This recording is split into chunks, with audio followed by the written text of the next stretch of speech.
नमस्कार बच्चों, अब तक हमने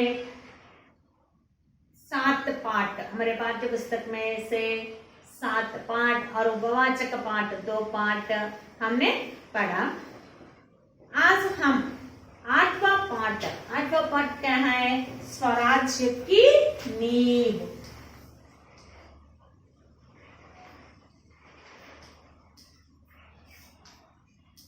स्वराज्य की नींव, इस पाठ के बारे में जानेंगे। Second volume, first volume completed for us, second volume first lesson, lesson number 8, स्वराज्य की नींव। यह कैसा पाठ है? यह एक एकांकी पाठ है।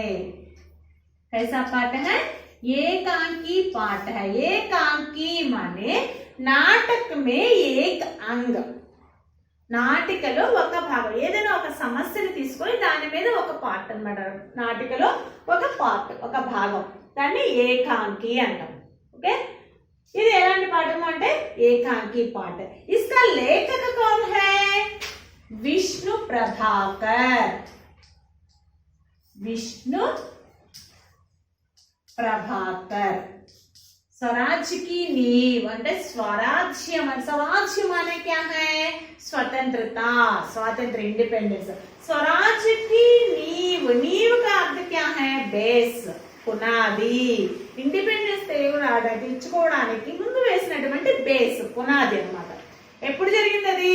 1857. ఆ టైంలో సిపాయిల తిరుగుబాటు జరిగినాయి కదా. ఝాన్సీ లక్ష్మీబాయి వాళ్ళందరూ కలిసి స్వాతంత్రం కోసం ఆ రోజుల్లోనే పోరాడారు బ్రిటిషర్స్ తోటి వ్యతిరేకంగా కదా. అప్పటి సంగతి అన్నమాట ఇది. స్వరాజ్యకి नींव, स्वराज्याనికి పునాది. इसका लेखक कौन है? श्री विष्णु प्रभाकर. लेखक कौन है? विष्णु प्रभाकर. यह कैसा पाठ है? एकांकी पाठ है. एकांकी माने क्या है? नाटक में एक अंग. ओके, अब देखिए उन्मुखीकरण. शासक का यह दायित्व होता है कि सबका बराबर ध्यान रखे. विपत्ति की हालत में धैर्य और समय स्फूर्ति से काम लेना चाहिए. कानून और नियमों का समान रूप से अनुसरण करना चाहिए. जो शासक अधिकार में क्षमा का गुण रखता है, निस्संदेह वह आदर्श शासक कहलाता है. शासक, शासक माने क्या है? शासन करने वाला. शासन करने वाला कौन है? राजा. शासक का अर्थ क्या है? राजा, शासन करने वाला. शासक का दायित्व, दायित्व का अर्थ क्या है? दायित्व माने कर्तव्य, रेस्पॉन्सिबिलिटी, बाध्यता. शासक का दायित्व क्या होता है? सबका బరాబర్ ధ్యాన్ రఖే. ఒక పాలకుడు, రాజు యొక్క బాధ్యత ఏంటి అంటే సబ్కా, ఓలందరినీ బరాబర్ ధ్యాన్ రఖే. బరాబర్, ఈక్వల్ అన్నమాట, సమానంగా చూడాలి. అందరినీ కూడా ఈక్వల్ గా చూడాలి. विपत्ति की हालत में, हालत, हालत का अर्थ क्या है? स्थिति. विपत्ति की हालत में धैर्य और समय स्फूर्ति से काम लेना चाहिए. ఆపద టైంలో ధైర్యము మరియు సమయస్ఫూర్తితోటి పనిచేయాలి. कानून और नियमों का समान रूप से अनुसरण करना चाहिए. చట్టాలను, నియమాలను సమానంగా అనుసరించాలి. जो शासक अधिकार में क्षमा का गुण रखता है, निस्संदेह वह आदर्श शासक कहलाता है.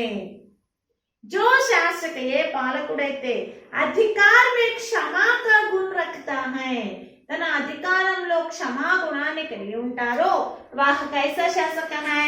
నిస్సందేహ ఆదర్శ శాసక कहलाता है. నిస్సంకోచంగా ఆదర్శవంతమైన పాలకుడుగా పిలువబడుతూ ఉంటాడు. నిస్సందేహ. संधि विच्छेद कीजिए. निह प्लस संदेह, नेह प्लस संदेह, निस्संदेह। कौन सा संधि? विसर्ग संधि,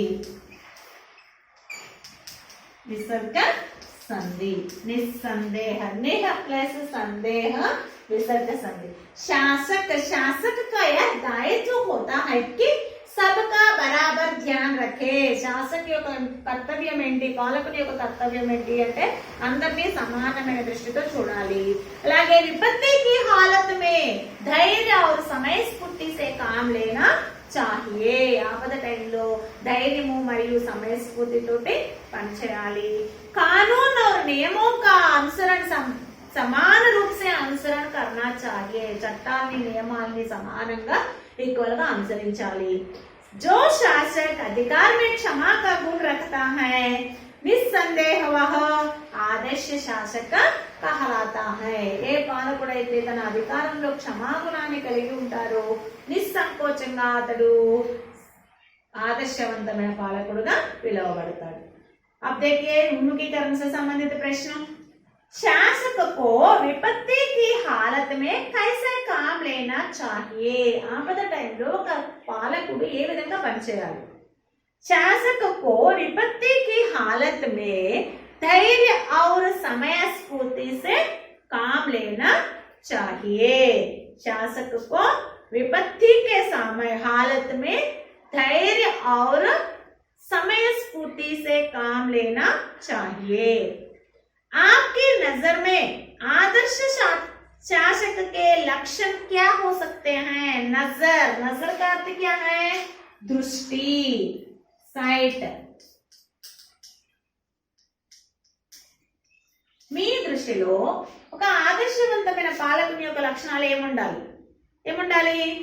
सबका बराबर ध्यान रखना है और नियम, कानून और नियमों का पालन करना है और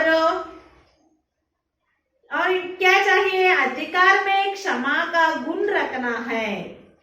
जो शासक सबका बराबर ध्यान रखते हैं और विपत्ति के समय धैर्य और समय स्फूर्ति से काम लेता है, कानून और नियमों का समान रूप से अनुसरण करता है और शासन अधिकार में क्षमा का गुण रखता है, वे ही आदर्श शासक है।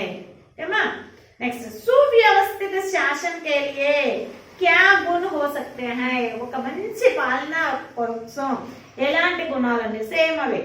ఒక మంచి పాలకుడు ఎవరైతే రాజ్యాన్ని ఒక మంచి పాలకుడు పాలిస్తే ఆ రాజ్యం కూడా ఎలా ఉంటుంది?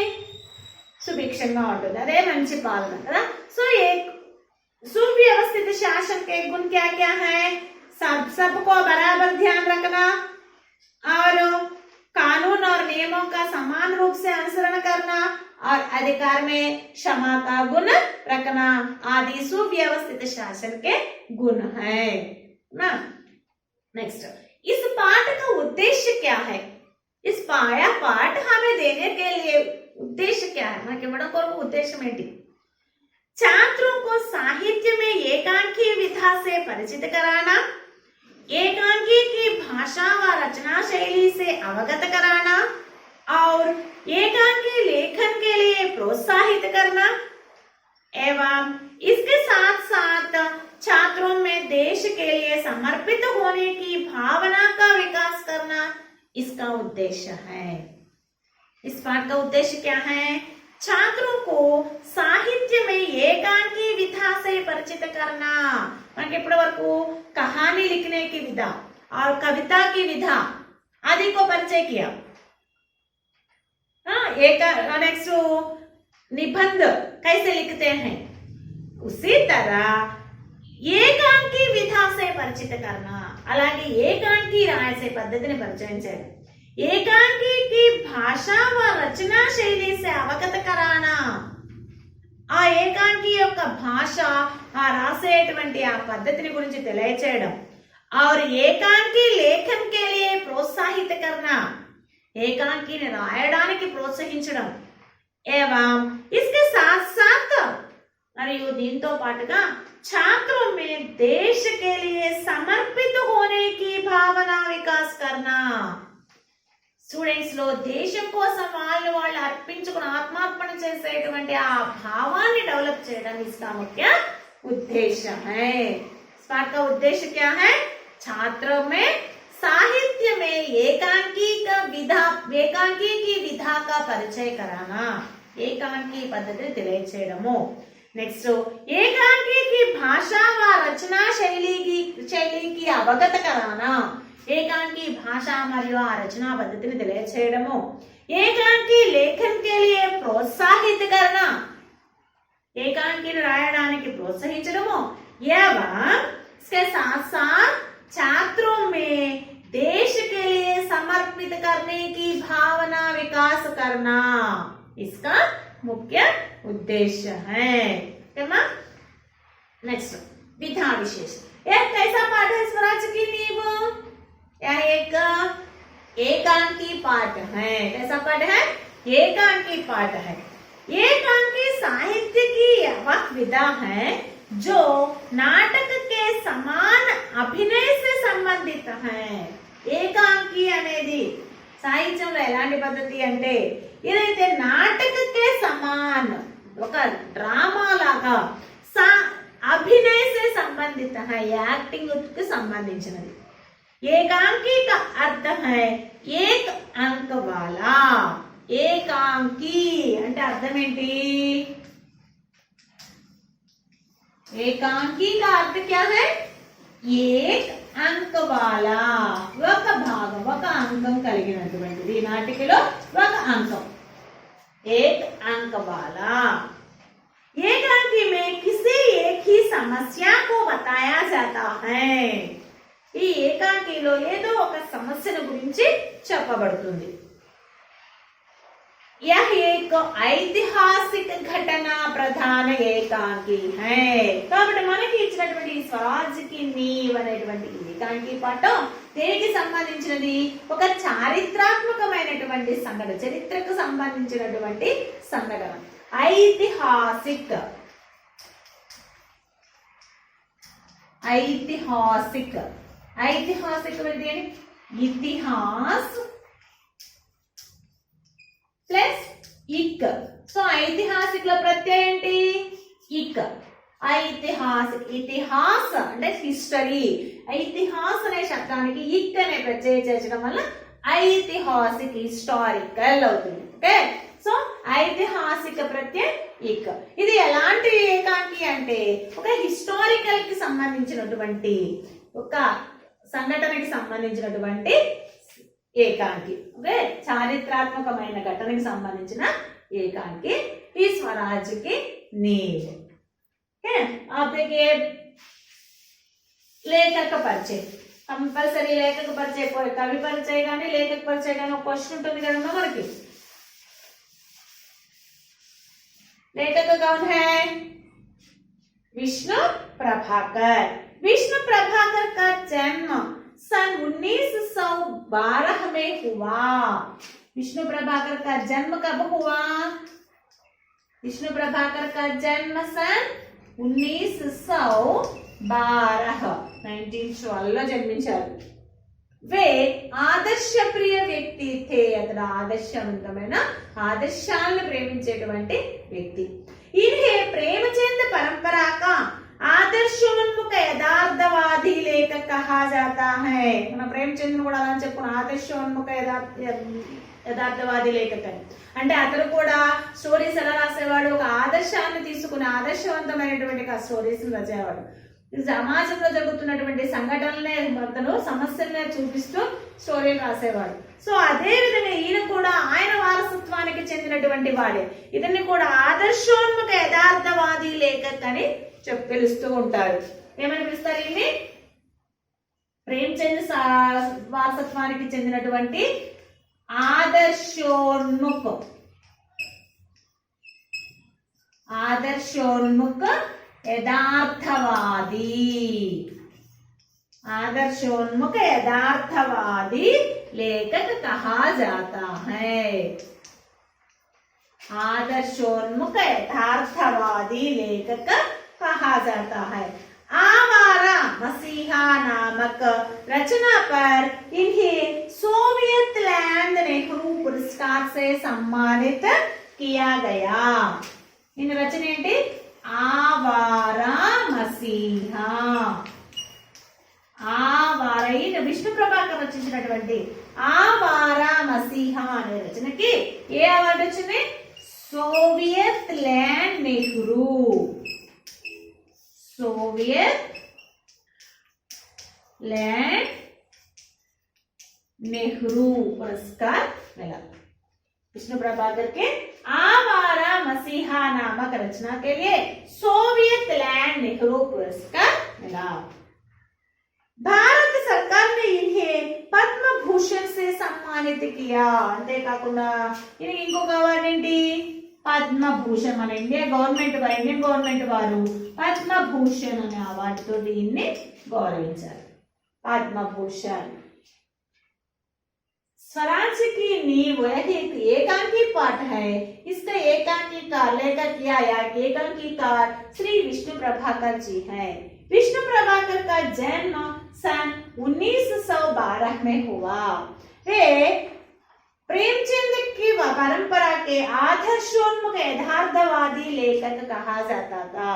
ప్రేమచంద్ర యొక్క వారసత్వానికి చెందినటువంటి ఆదర్శోన్ముఖ యథార్థవాది లేఖక్ అని పిలువబడుతూ ఉండేవారు। आवारा मसीहा नामक रचना के लिए सोवियत लैंड नेहरू पुरस्कार से सम्मानित किया गया और भारत सरकार ने इन्हें पद्म भूषण उपाधि से सम्मानित किया। All of you read లేఖక పరిచయం రీడ్ అండ్ రైట్ లేఖక పరిచయం వాచ్ చేసిన తర్వాత వీడియో వాచ్ చేసిన తర్వాత ఈ లేఖక పరిచయం రీడ్ చేసి రాయండి ఓకే లెసన్ నెక్స్ట్ క్లాస్కు లెసన్ స్టార్ట్ చేద్దామా